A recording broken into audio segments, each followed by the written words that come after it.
For months, my parents swore my $150,000 trust fund was destroyed in a market crash.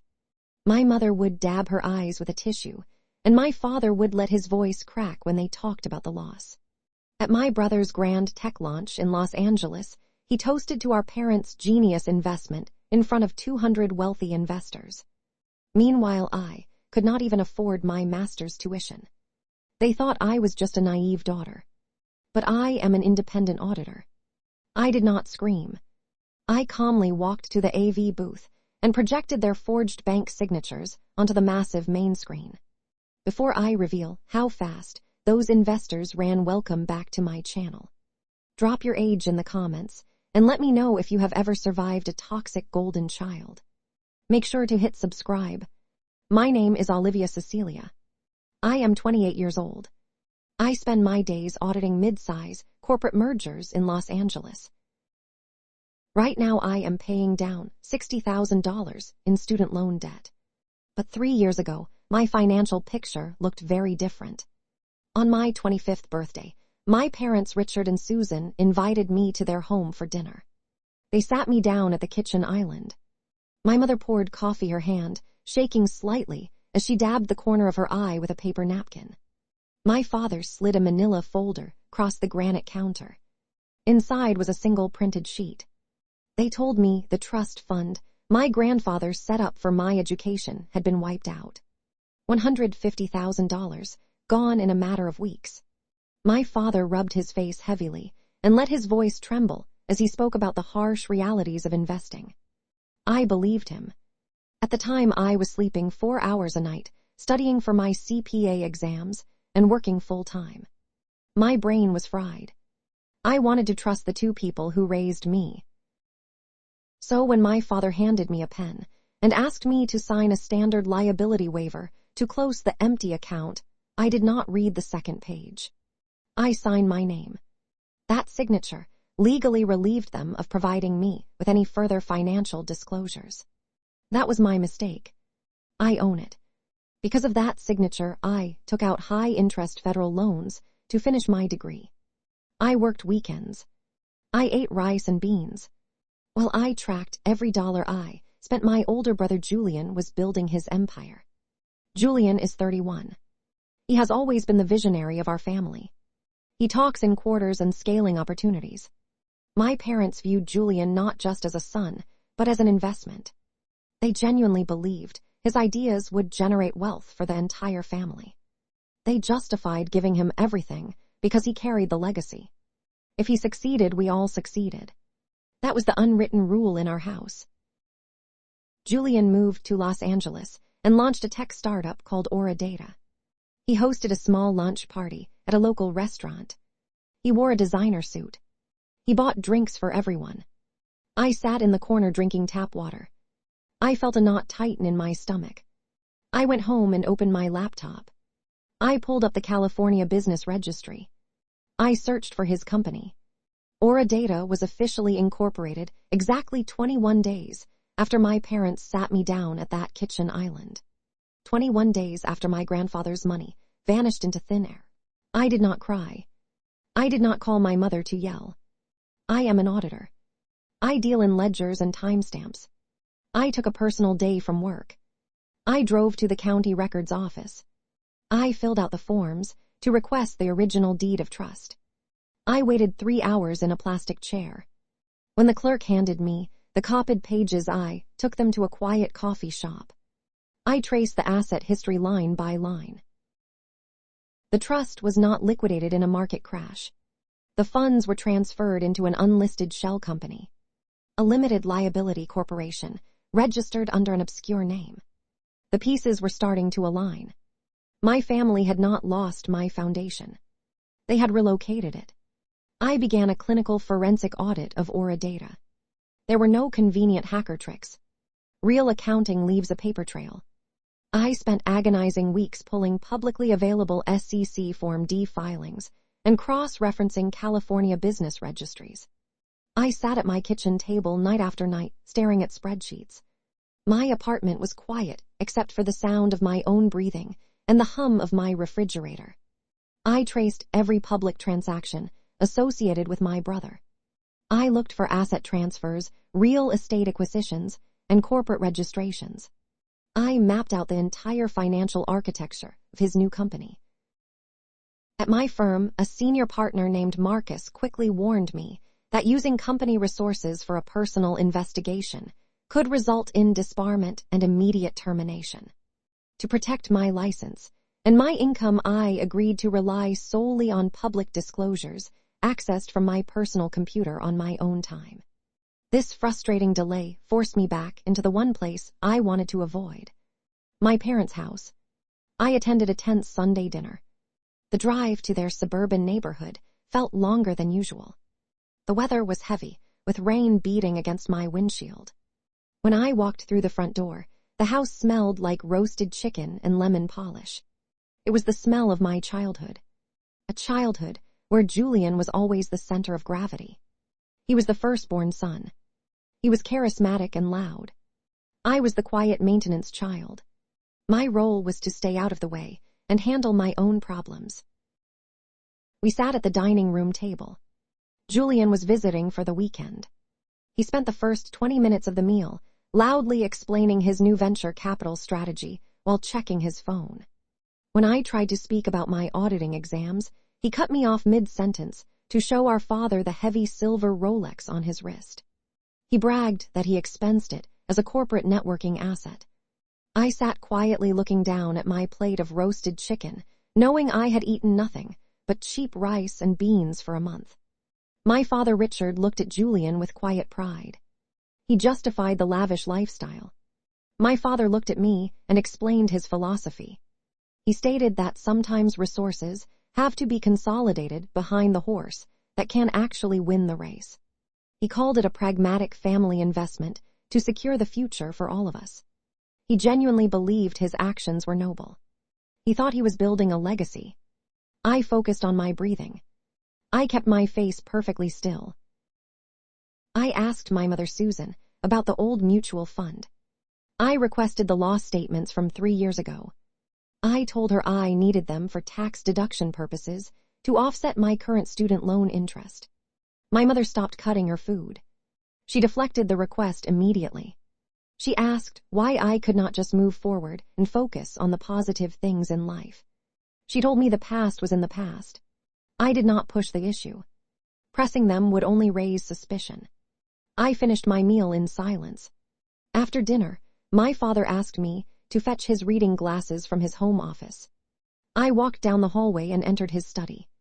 The room was dark except for a small desk lamp. I found his glasses next to a stack of sorted mail. Right on top of the pile was an envelope from the California Franchise Tax Board. It was addressed to an entity called Apex Holdings, LLC. I recognized that name. It was one of the obscure shell companies connected to the address listed on the Aura Data Incorporation documents. My heart beat steady and slow. I did not panic. I pulled my phone from my pocket. I snapped 3 clear photographs of the envelope and the visible tax notice underneath it. I placed the glasses in my hand and walked back to the living room. I handed them to my father, thanked them for dinner, and drove back to my apartment in the rain. The next morning I requested a personal day from work. I sat at my desk with a cup of black coffee. I used the tax notice photograph to trace Apex Holdings through the state public records portal. I paid the nominal processing fees using my own credit card. I pulled the initial statement of information filed by the LLC. I scanned the document line by line until I reached the capitalization section. The initial capital injection recorded for Apex Holdings was a very specific number. It was exactly $150,000. The number sat there on the screen, glowing in the sterile light of my monitor. It was not a market crash. It was a wire transfer. My parents had not lost my grandfather money in a volatile mutual fund. They had intentionally liquidated my trust.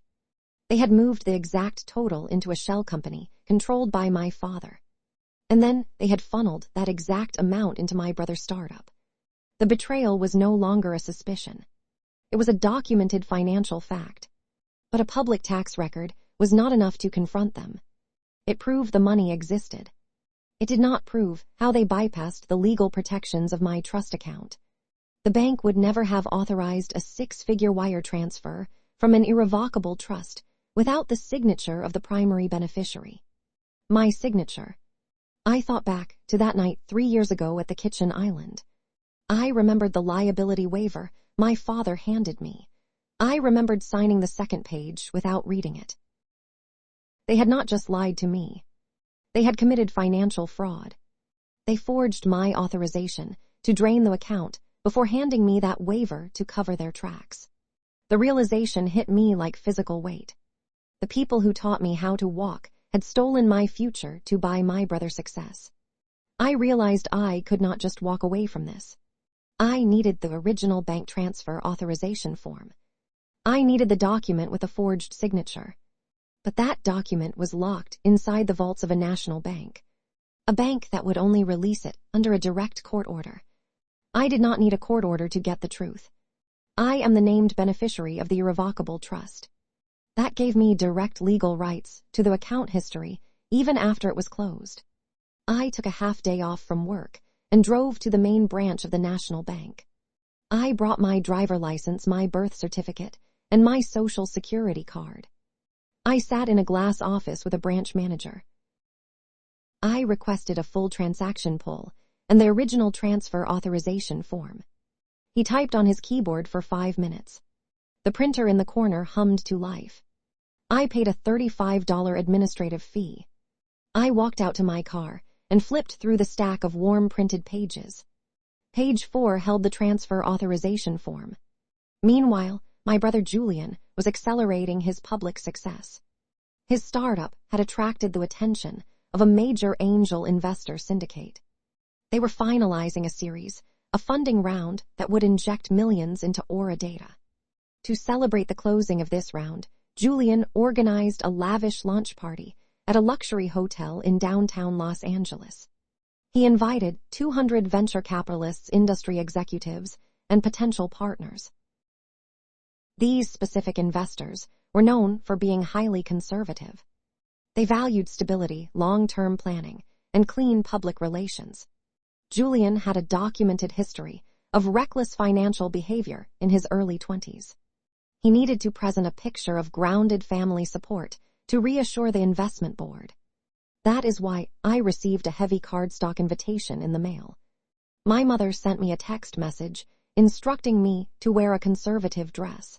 She stated it was crucial for Julian to show the investors that his family stood united behind his vision. I was not invited as a sister. I was invited as a visual prop. I agreed to attend. It listed the date, the time, and the exact amount of $150,000 transferred to Apex Holdings, LLC. At the bottom of the page was the signature line. I stared at the ink on the paper. It was a near-perfect imitation of my signature. But as an auditor, I look for deviations in established patterns. The loop on the letter L was too rigid. The slant of the vowels was too calculated. My mother had always possessed very precise, deliberate handwriting. She had practiced my signature until she felt confident enough to submit it to a bank officer. The realization was physical. My chest tightened. I scanned the document at a high resolution and saved the image file onto a small black flash drive. I placed the drive in my purse next to my lipstick and my keys. The night of the launch party, it rained. I drove my 10-year-old sedan to the downtown hotel and paid $25 for event parking. Another charge on my credit card. I walked into the grand ballroom. The space was opulent. Crystal chandeliers cast a warm glow over the crowd. Waiters in white coats circulated with silver trays, carrying expensive appetizers and flutes of imported champagne. The room buzzed with the low, steady hum of money and influence. I stood near a marble pillar near the back exit. I watched my family operate. My father shook hands with gray-haired executives. My mother smiled warmly and played the role of the proud matriarch. Julian stood in the center of the room, absorbing the attention. They looked untouchable. They believed their plan had worked perfectly. I knew I could not simply hack the audio-visual system to expose them. I am an accountant, not a software engineer. The hotel had set up a technical control booth in the rear corner of the ballroom to manage the microphones and the digital displays. I walked over toward the booth. A young freelance technician was sitting behind a complex mixing board wearing a black polo shirt. I stood in the shadows and watched him. As an IT auditor, I know human habits. People leave their workstations unsecured. At 8:15, the technician stood up and walked down the hallway toward the restrooms. His secondary laptop was left open and unlocked. I stepped quickly into the booth. I plugged my black flash drive into the USB port. I dragged the high-resolution image file into his presentation queue and set it to auto-display on his next slide click. I slipped the drive back into my pocket and walked away before the technician returned. It was a massive risk. If he checked his queue, he would see the rogue file. I had to trust his lack of attention. I retreated to the shadows near the heavy wooden doors. The air conditioning in the ballroom felt freezing against my skin. My heart maintained a heavy, steady rhythm against my ribs. The weight of my impending action settled over my shoulders. I looked across the room at my parents and my brother. I knew exactly what this meant. I was about to detonate the entire structure of my family. There would be no going back. There would be no forgiveness after tonight. Reclaiming my stolen foundation meant sacrificing my biological family permanently. The overhead lights slowly dimmed. The ambient noise of the crowd faded into a respectful hush. Julian walked up the carpeted steps to the illuminated stage. He adjusted his microphone and looked out over the sea of wealthy investors. The massive digital screen behind him displayed the sleek, bright logo of Aura Data. Julian projected total confidence. He spoke about innovation, data scaling, and the future of market analytics. He paced the stage with the practiced ease of a natural salesman. He paused his speech to let the silence hang in the air. He signaled a waiter standing near the stage. The waiter handed him a crystal glass filled with champagne. Julian turned his attention to the front row, where my parents were sitting. He softened his voice to convey emotion. He began to speak about the bedrock of his success. He credited his drive and his vision to the unwavering support of his family. He raised his glass higher under the stage lights. He told the crowd that true innovation requires sacrifice and belief. He thanked my parents for providing the vital seed capital that made his dream possible. The crowd murmured in polite approval. I caught the eye of the technician in the booth. I gave him a single deliberate nod. The screen behind my brother shifted in an instant. The bright, sleek logo of his technology startup vanished. In its place, a high-resolution scan of the bank wire transfer illuminated the dark ballroom. The projector cast the document in stark, glaring white light.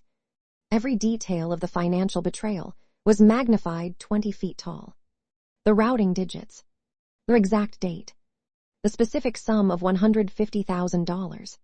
And right in the center, the forged ink of my signature, sitting beneath the origin account title, the Olivia Cecilia Irrevocable Trust. The opulent space did not erupt into chaotic screaming. Instead, it plunged into a suffocating, deadly silence. The auditory shift was jarring. The prior background noise of polite networking and clinking champagne flutes ceased entirely. The sudden quiet amplified the ambient sounds of the room. The low mechanical hum of the industrial air conditioning units became a heavy drone. Outside the floor-to-ceiling glass windows, heavy rain lashed against the building in rhythmic waves. A single crystal glass slipped from a waiter's tray and shattered against the hardwood floor. The sharp crack echoed like a gunshot through the frozen crowd. Wealthy venture capitalists possess a visceral allergy to corporate fraud. They do not tolerate public scandals or misrepresented assets. A low rumble of murmurs began to ripple through the audience. The sound resembled the distant approach of thunder. The lead investor for the Angel Syndicate sat in the front row. He was a man who built his fortune on meticulous risk assessment. He did not ask questions. He simply stood up. The scrape of his chair, legs against the floor, cut through the tension. He turned his back to the stage. The heavy, steady rhythm of his expensive leather shoes paced down the center aisle. He pushed the heavy brass exit doors open and walked out into the corridor.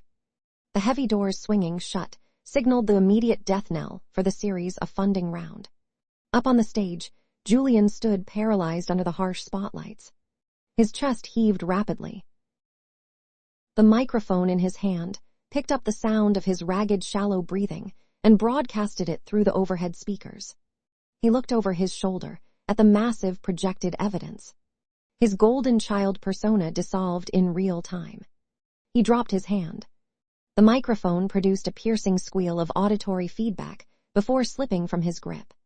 It hit the carpeted stage floor with a dull, heavy thud. He had no defense. He realized his entire empire rested upon a stolen foundation, and the ground was giving way beneath him. From the front row, my father Richard moved. He rushed up the side aisle toward my position near the back exit. He did not approach with rage. He approached with panicked desperation. His face was pale and slick with sudden sweat. The sound of his frantic footsteps grew louder. He reached out toward me with trembling hands.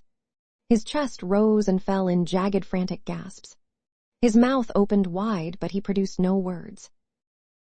Only a ragged, choking sound escaped his throat as he tried to pull air into his lungs. He wanted to plead. He wanted to offer justifications about doing it for the collective good. I looked down at the man who used to carry me on his shoulders. For one fleeting second, a sharp ache of genuine grief caught in my throat. I mourned the father I thought I had. But the feeling passed. I forced the warmth out of my chest until nothing remained but cold, sterile reality. I maintained a flat, measured posture. I did not raise my voice. I did not speak a single word. I simply met his panicked gaze. My eyes conveyed the exact message he needed to understand. They stole my secure foundation to construct a temporary roof for his favored son. The transaction was over. I turned my back on his gasping form. I pushed through the exit doors and walked out into the damp chill of the Los Angeles night. The distant rumble of thunder rolled across the city skyline. The resulting fallout arrived with brutal clinical efficiency. Without the syndicate backing, the startup collapsed within weeks. The regulatory machinery engaged shortly after the gala. Because wire fraud is a serious federal crime, the FBI Financial Crimes Division initiated a formal inquiry. Federal agents demanded Ledger's capitalization records and bank statements.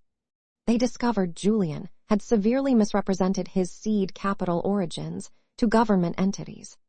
The stress fractured their household. The steady sound of legal documents arriving in their mailbox replaced the clinking of celebratory champagne. I did not attend any subsequent civil hearings. I remained in my apartment, listening to the steady rhythm of rain against my window panes. I hired a specialized asset recovery firm. They used the looming threat of criminal forgery indictments as primary leverage. My parents faced a stark choice between federal prison or immediate financial restitution. They chose to liquidate their retirement portfolios. They sold the suburban house where I grew up. The transaction felt entirely mechanical. I sat at my kitchen table, listening to the hum of my refrigerator. I refreshed my online banking portal. The wire transfer arrived on a warm Tuesday morning. $150,000 deposited cleanly back into my checking account. They returned the exact amount they stole. Nothing more. I spent the following afternoon executing electronic payments. The crisp click of my computer mouse accompanied every transaction. I paid off my federal student loans entirely. $60,000 of burdensome debt erased in mere seconds. I settled the high-interest credit cards used to fund my initial legal filings. I watched my net worth shift from negative digits into secure positive territory. The crushing physical weight lifted off my shoulders. I took my first deep, unobstructed breath in 3 years. However, the victory carried a bitter, freezing chill. Reclaiming my fiscal independence required accepting total social exile. My extended aunts, cousins, and uncles erased me from their collective lives. They labeled me a vindictive saboteur. They decided I ruined my older brother out of pure spite and jealousy. They chose to ignore the documented forgery and focused exclusively on my calculated retaliation. I received 0 invitations for the subsequent holiday gatherings. The postal worker dropped off empty mailboxes week after week. The quietness of my living space became a permanent fixture. I sit alone on my sofa now. The wind howls outside, rattling the glass panes. I am completely debt-free. I hold a pristine credit score and a secure professional career. I built an impenetrable fortress of financial security. Yet the ultimate cost of this fortress was the only kinship network I ever knew. I sip hot bitter tea and listen to the distant sounds of the city.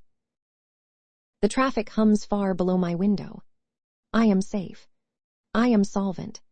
I am entirely alone. Sometimes the people supposed to protect you become the hazard you must audit and remove. I saved myself because nobody else planned to do it. You must become your own strongest advocate. Always check the ledgers and always keep the receipts. Thank you for listening to this account. Stay vigilant, protect your own foundations, and I will see you in the next one.